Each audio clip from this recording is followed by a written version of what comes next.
Check, check, check, check. Is that good? Can you guys hear me now? Can you hear me? Can you hear me? Okay. Now I had to take a lot of this equipment out um, to go use it somewhere else and trying to set it back up. When I set this thing up, it looked like it did an update. But hey, we are back. So good to see you guys. Justin, Miss Ford, I miss you guys. Make sure you let your husband know I said hello. Thank you guys for joining. Um, so first of all, like I was saying before, my audio, I found out my audio was bad. I wanted to just talk about, first of all, just acknowledging the mass shootings that happened over the weekend, and I believe during the week last week. Um, I have not seen the video or anything like that, and I really don't plan on watching it from what I hear because I guess it can be a shock to the system. But we are praying for those families and praying for this nation. Um, I think that we've had so much division, so much tension that we would like to go a summer without any kind of racially motivated whatever. And so we're praying for the minds and hearts of men um, in this situation. I don't know exactly what happened with the church shooting in California, but it's a shame when you can't even go into your own house of worship and worship. And so we thank God for the men and women who are working to help with those situations and those who are getting counseled and all that stuff. So you guys be in prayer. We can't take it for granted and say just another mass shooter. I remember when Columbine happened, like that was a shock. Like that was a month, 2 months, books and everything written on um, Columbine. But now it feels like you have a Columbine almost every day, and so we got to definitely be in prayer about this situation so that we won't see this again. Um, but there is a trap, right? There is a trap that the devil is trying to set up for us. I think as a nation, and I think as the world, and I think as individuals, because what the enemy will want to do is entice us to um, act out of character, to act in anger, to act in all these type of things.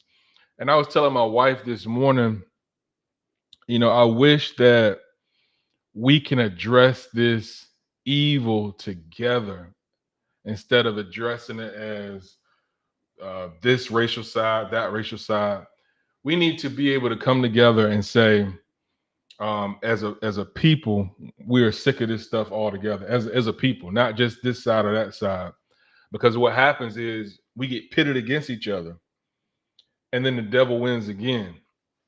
But if we can learn to address these situations as just being straight up evil, without going against each other, I think it'll work better.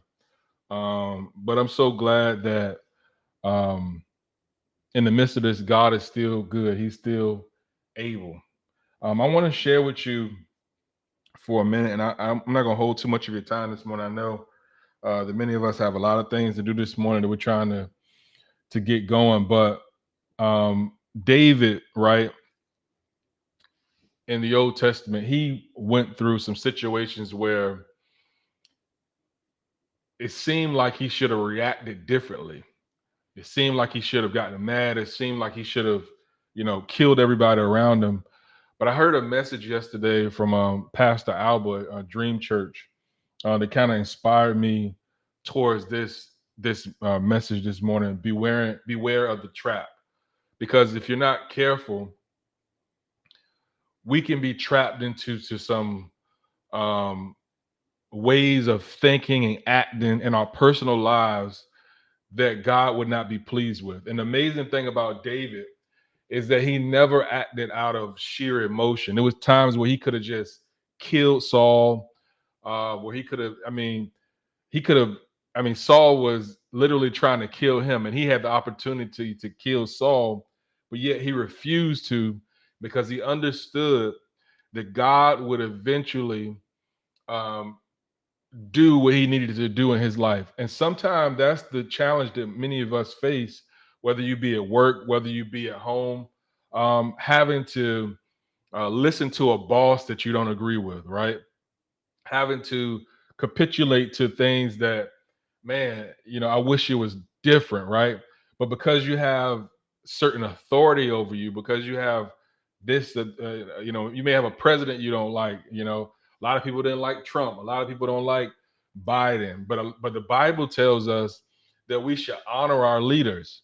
And David showed this in the text because he had an opportunity to kill a guy who was literally trying to kill him, but yet he didn't do it because he understood that God would advance him. And I think that's a hard thing, a really hard thing um, to see and to do, because when you think about the vitriol that we all see on the news, I heard people say, I hate Trump, I hate Biden. But believe it or not, the Bible does not teach us to hate our leaders. Instead, it teaches to honor our leaders. And I know I've lost a lot of people even right there, because you're saying, well, how can I honor this man and he's doing this, or honor this man, he's doing that? Well, think about the example of David, right? David decided to honor Saul, even though Saul's policies were against his life, his very life, right? He served Saul. He tried to do the best for Saul.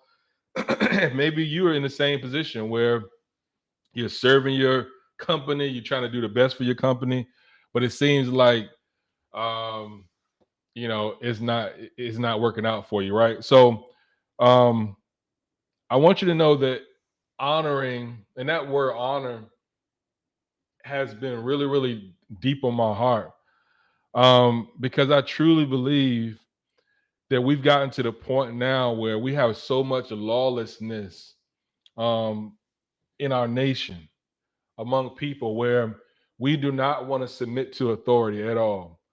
And I think that it's okay to love justice. So when things happen that are unjust, the Bible tells us that we're supposed to operate with justice, with a certain amount of, you know, um, a fire when it comes to things that are not right. But at the same time, we still have to be able to honor our leaders. And I know I started off with a certain amount of people, and I know my numbers are cutting down even while I'm talking. But the truth, and my daughter, we were talking, and she was saying, well, certain things that you say may offend people, and they may not tune in. Well, if it offends you, it offends you. But I got to be able to speak the truth.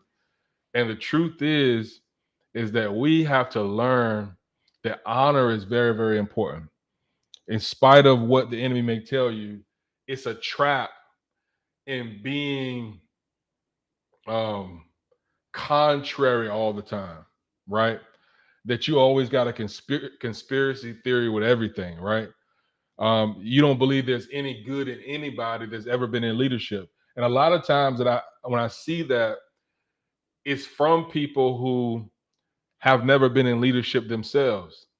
And the more I've grown in leadership, the more I've come to realize that there are some things that happen that the people don't know about. And, you got to be able to make decisions as a leader that everybody may not agree with. And it's important to show honor. But let me leave that, okay? So in David's plight, in his fight to get to where God had called him to be, that first thing, and the reason why I'm talking about it, was learning how to submit to authority. And this is why I'm going on this tangent, right?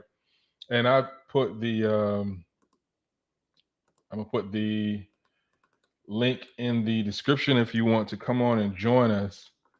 I'm always excited when people, if they want to come on and talk with us, right? But you got to understand, right? Authority is set up for a purpose. David was a team. when God anointed him that he would be king. And he had to work under a guy who God had taken his hand off, but yet he still had to be faithful to the call. And a lot of times I think that because you don't like your job or because you don't like your boss, you find it okay to be able to disrespect, not do your job properly. But God said that's not the way that I'm doing. He said, I want you to work for that company, work for that situation, just like you will work unto me. In fact, when you're doing your work, do it as if you're doing it unto me. So it's okay to strive for better, but let's learn how to be under authority. I remember seeing this video with these kids beating up the referee in the basketball game. And I see that a lot, even with, well, not that, but I see a lot of disrespect when it comes to authority. That referee represented the authority figure in the game, but yet the kids were taught, no, I don't have to learn how to not double dribble. No, I don't have to learn how to not travel. I don't have to learn how to get better at my craft. All I got to do is attack the authorities that be. And that's not biblical. That's not biblical. I want you to check and I want you to find me one instance um, where God instructs us to go against authority. Like I said, you're supposed to love justice. You're supposed to challenge, um, things that are not right. But at the same time, you can't do it out of order, right? And so I don't know why that's so much on my heart today, but it is. So that was the first thing that David had to deal with when it came to being trapped, right? So you got to beware of that trap. The next thing is understanding that sometimes you can have enemies within your own home. David had to deal with Absalom, who got a bad taste in his mouth regarding his father and his handling of another family situation that had happened. And so Absalom tried to take over, but yet he was David's own son. And sometimes you can have people in your own house that are seeking to trap you, seeking to uh, go against you, seeking to divide some of our children. It's hard to say, but some of our children have set up things, whether intentionally or unintentionally, out of their own selfish ambition and never made the vision of the household their priority. And so, check this out. Although David respected authority, his own children had a problem accepting his authority. And because Absalom did not like the direction that David was taking his household and the kingdom, he decided to rebel against his own daddy, his own father. And so now you know how I feel when you go against authority. Because just because you don't like the direction doesn't mean you stand back and sabotage, right? So Absalom was an enemy within his own home. And many of our children, when they don't realize that when they do wrong, when they break the law, when they do all kinds of stuff that you taught them not to do, it causes a certain rift, a certain spirit to enter in your home. I used to wonder why my mom used to say, she wanted her door locked at a certain time because you don't want people running in and out your house. Why you trying to sleep, right? Because there's certain things that you don't understand as a child that you need to understand. But Absalom decided that he was going to go against his own father. And I think that's, I think that we don't talk about a lot because we love our family. We love those who are close to us. But you got to be aware of the trap. Now, here's the caveat. It's not necessarily them that's going against you, but it's the spirit of the enemy working in them. Because the enemy can work through people that are close to you. The enemy can work through people that are close to you. The next thing you got to worry about or think about when you're trying to avoid these traps that are set by the enemy is you have to understand that there are going to be people who are trying to instigate you into acting out of character, instigate you into violence. I wouldn't put up with that. I don't know why you take that. I don't know why you. No, no.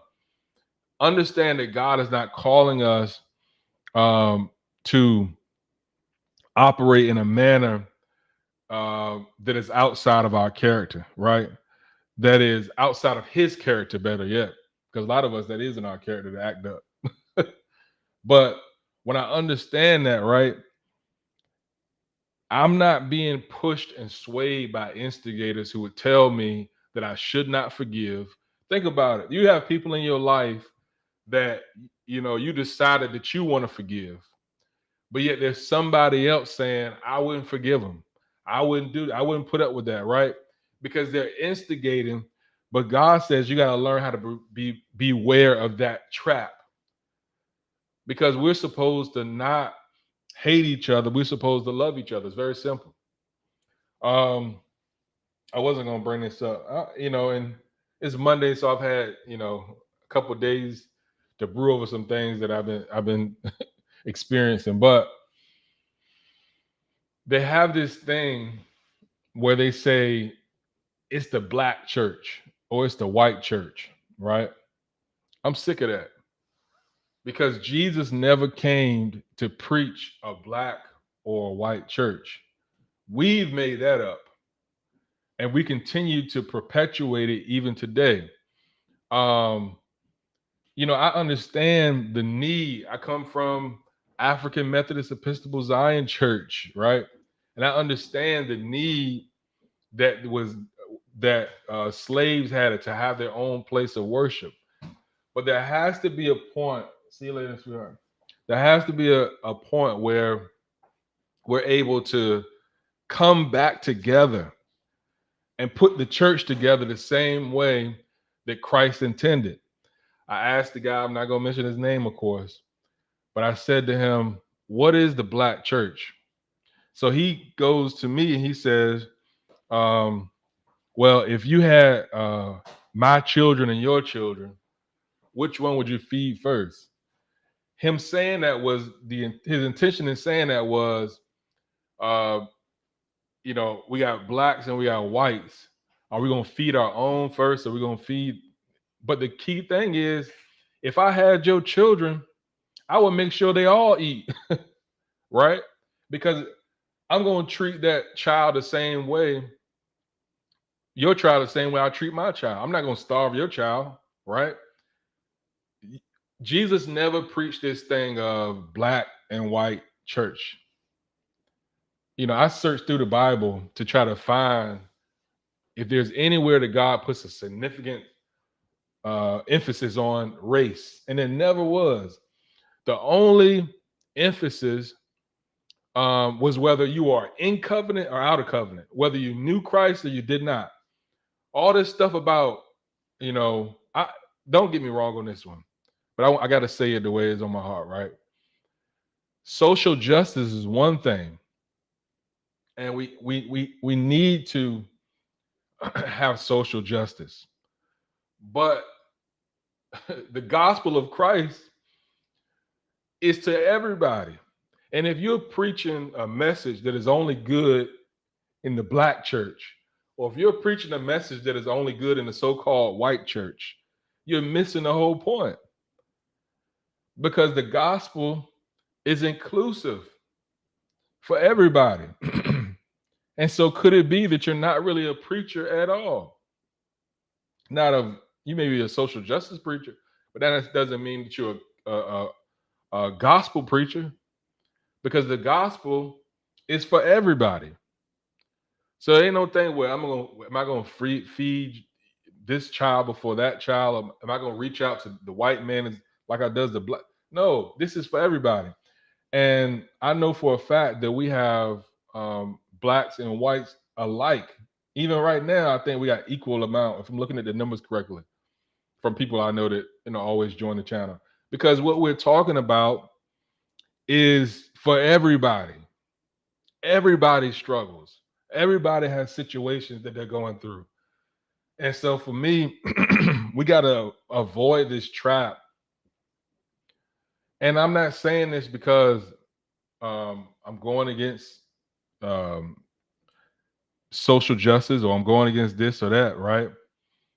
I'm saying this because there's a trap in always going towards your emotions and not understanding that let's just sit back and let's examine. Let's not make a decision while we are angry. And just because one person may do something that's a certain race doesn't mean that everybody's doing it, right? We like to group people together. All y'all blacks, all of y'all whites, right? But let's be aware of that trap and let's learn how to address issues together. So, a couple things I want to share with you that may help this morning. Good morning to everybody I haven't spoken to yet. A couple of things I want to share. The first thing, some lessons to be learned, and this is coming from the message that I heard yesterday from Pastor Alba at Dream Church.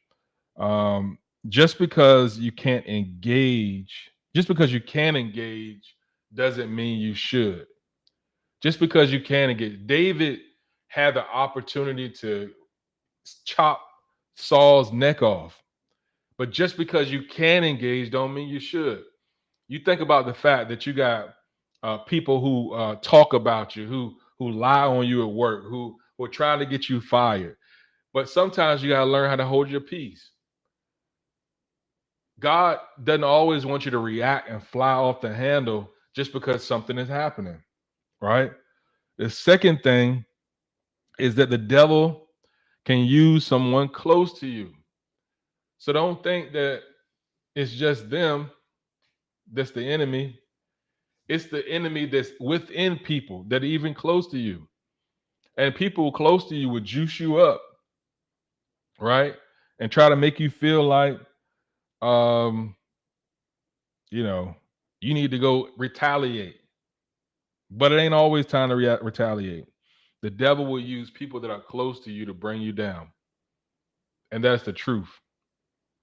Um, Number three, the one who's throwing rocks will bow down when you walk with integrity. The one who is throwing rocks at you will bow down when you walk with integrity. That's so powerful, right? Because it's the integral walk that causes the people to see the God within you. It's that walk that causes people to say, man, it's something different about you. People always say, this little light of mine, I'm going to let it shine. Like we said that when we were a kid. But what is that really about? It's about understanding that I have to do what's right, and even when everybody else is doing wrong. So that little light, it's going to be in the dark. The light ain't going to shine if there wasn't first darkness. So there may be darkness all around you, but when you show up with integrity and doing things the right way, I'm telling you, people who were against you gonna have to be for you, right? People who lied on you. I remember I was pastoring a church over in I ain't gonna say where, but I mean it was so much turmoil. And people would lie on me. I mean, lied right to my face. And I found out that it was just a mess. I don't want to speak too much because people don't know who I'm talking about. But you got to walk with integrity. I decided to walk with integrity, and God always, always, always will bring you out on top when you walk in integrity. Um, Sometimes, number four, sometimes you can submit to people who are less talented than you. Sometimes you have to submit to people who are less talented than you because God is going to do the promoting. And sometimes you can learn the most from people who aren't necessarily you feel like on your level. But we got into this thing where it's got to be me, now, now, now. David said, Saul is not half as talented as I am, but I'm still going to submit to him. Why? Because he's an authority. And whoever God has in authority, he has him in authority for a reason. He's working out some things in you. He's testing you. So beware of the trap that says that you got to go against authority all the time. If God wants you in the position, he'll put you in the position. But when you rush and try to go ahead, right, you putting yourself there and God is not promoting you, right? Um, God is doing the promoting. Absolutely. Absolutely. Walk in with the truthfulness and integrity. Absolutely. That's right. Um, so don't get caught up with trying to figure out when your next promotion coming. Just do the work that God has called you to do, and you will be noticed. He will make sure that your promotion is coming. But you can't do it yourself, right? Especially when he's already told you the promotion is coming. But we get so caught up, you're taking 2 hours for your lunch break when it's really an hour. Well, they lucky I'm here. Well, no, you can't operate like that, right? You can't operate with they gotta just be lucky I showed up attitude, right? You got to come and do your job with humbleness, with integrity, and make sure that you're doing it the right way. Last thing to avoid, um, don't do things in rush and haste. Be quick to listen and slow to speak. Be quick to listen and slow to speak. A lot of the trouble that we run into is the fact that we love to talk. I got a mic in front of me right now, but I don't really love to talk. But sometimes I struggle to get through these 30 minutes. But we gotta be slow to speak. Be slow to speak. Let people do what they're gonna do. Right? Let them do all the arguing, all the fussing. You just stand back. One of the things that I learned about leadership is the last person to speak is normally the leader, because they're sitting back, they're gaining all the information, they're gaining all the knowledge, and they're trying to figure things out. And then they say, okay, here's what we got. But those people that talk in between, that's not the leader. They're complainers. You know, let's sit back and listen. Be slow to speak. Learn to forgive. Learn not to operate in our feelings, right? These are all traps. David had to deal with all these traps of people that were around him trying to get him to operate outside of his calling. You think about it, right? So I lost my train of thought. Oh, so David, what happened? Oh, Saul was leaning on his sword. He was on the battlefield, and he was almost, you say, put me out of my misery. So one of David's, I believe it was David's soldier, one of the soldiers, saw Saul, and apparently Saul asked him, take me out of my misery. And the guy came skipping back, like, I killed Saul, telling David. And David, like, you mean to tell me you put your hands on God's anointed and you excited about it? You're celebrating about it? And I think that we're celebrating about the wrong things. We don't celebrate with our ability to be able to submit to authority. We celebrate with our ability to defy authority. And we got to get out of that. We got to get to the point where we say, you know what? I may not agree wholeheartedly. I'm going to take the steps that I need to take. I'm going to vote. I'm going to go through the process. I'm going to do what I need to do. But I'm not about to riot on the first sign that somebody is doing something that I don't agree with. Right. And so there's a time for war, but there's definitely a time for peace. And we got to know that you can't be at war all the time. And a lot of stuff that you're getting upset with, you just making yourself sick. And God says, be still, know that I am God. And I will work through people the way I choose to. All right. So it's been good having you guys this morning. I pray that you do not fall in the trap this morning of jumping ahead, of trying to, let people incite anger in you. I pray that today you operate in peace, that today you operate in patience, that you be slow to speak today, that you understand that you cannot just fly off the handle. Understand there's only one church, and that's Christ and his kingdom. So we gotta get this thing right, y'all. I love y'all. I love y'all. I love y'all. Y'all have a great day. Sorry about the audio issues earlier, and thank you guys for letting me know and joining in. It's the Pastor Lloyd Morning Show. I'm going to get some oatmeal with some strawberries. We got to walk in it. We walked today. Didn't get to the gym yet, but I pray that you take care of your health and we all be good. All right. Love you guys. It's the Pastor Lloyd Morning Show. We up.